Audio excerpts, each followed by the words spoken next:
Congress party హయాంలో గ్రామాల్లో అభివృద్ధి చేయకుందామని గత ప్రభుత్వం గ్రామ పంచాయతీలు విభజించడమే తప్ప అభివృద్ధి చేసిందేమీ లేదని ఖమ్మం జిల్లా కాంగ్రెస్ నేతలు అన్నారు. గ్రామాలకు ప్రత్యేక నిధులు కానీ పంచాయతీ భవనాలు కానీ మంజూరు చేయలేదని, గ్రామాల్లో అభివృద్ధి కుంటుపడిపోయిందని పొంగులేటి ప్రధాన అనుచరుడు మేకల మల్లిబాబు యాదవ్ అన్నారు.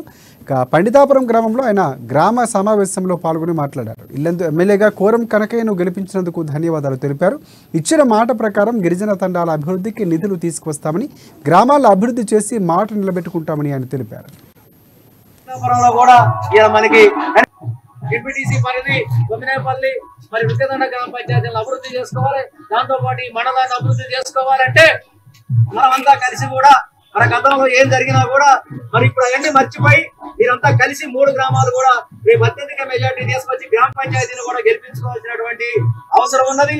మరి ఇదే వరవడి తోటి, ఇదే మూవ్మెంట్ తోటి మనకి ఏమి లేకపోయినా, ఇక్కడ మరి సర్పంచ్ లేకపోయినా, ఎంపీటీసీ లేకపోయినా, టీఎస్ఎస్ లేకపోయినా, ఎమ్మెల్యే లేకపోయినా మరి మనకి మెజార్టీ వచ్చింది కాబట్టి పండితాపురంలో కూడా ఇలా మనకి కనీసం మన ఊళ్ళో తిరిగి ఓటు అడిగే పరిస్థితి లేదు.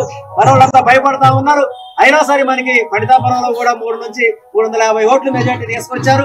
వారికి కూడా ప్రత్యేకంగా మరి ధన్యవాదాలు, కృతజ్ఞతలు తెలియజేసుకుంటూ మరి రేపు కాంగ్రెస్ ప్రభుత్వం రేపు ప్రమాణ స్వీకారం చేయబోతా ఉన్నారు.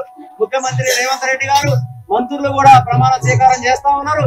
చేసిన తర్వాత మనం అభివృద్ధి లక్ష్యంగా ముందుకు పోవాలి తప్ప ఎక్కడ కూడా ఎంపీటీసీ పరిధి గొమ్మినేపల్లి మరి వికదండ గ్రామ పంచాయతీలను అభివృద్ధి చేసుకోవాలి. దాంతో పాటు ఈ మండలాన్ని అభివృద్ధి చేసుకోవాలంటే మనమంతా కలిసి కూడా మన గతంలో ఏం జరిగినా కూడా మరి ఇప్పుడు అవన్నీ మర్చిపోయి మీరంతా కలిసి 3 గ్రామాలు కూడా రేపు అత్యధిక మెజార్టీ తీసుకొచ్చి గ్రామ పంచాయతీని కూడా గెలిపించుకోవాల్సినటువంటి అవసరం ఉన్నది.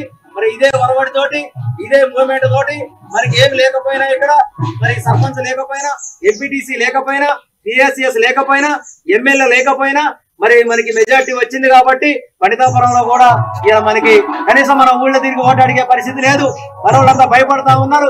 అయినా సరే మనకి పండితాపురంలో కూడా 3 నుంచి 350 ఓట్లు మెజార్టీ తీసుకొచ్చారు. వారికి కూడా ప్రత్యేకంగా మరి ధన్యవాదాలు, కృతజ్ఞతలు తెలియజేసుకుంటూ మరి రేపు కాంగ్రెస్ ప్రభుత్వం రేపు ప్రమాణ స్వీకారం చేయబోతా ఉన్నారు. ముఖ్యమంత్రి రేవంత్ రెడ్డి గారు, మంత్రులు కూడా ప్రమాణ స్వీకారం చేస్తా ఉన్నారు. చేసిన తర్వాత మనం అభివృద్ధి లక్ష్యంగా ముందుకు పోవాలి తప్ప ఎక్కడ కూడా ఎంపీటీసీ పరిధి గొమ్మినేపల్లి మరి వికదండ గ్రామ పంచాయతీలను అభివృద్ధి చేసుకోవాలి.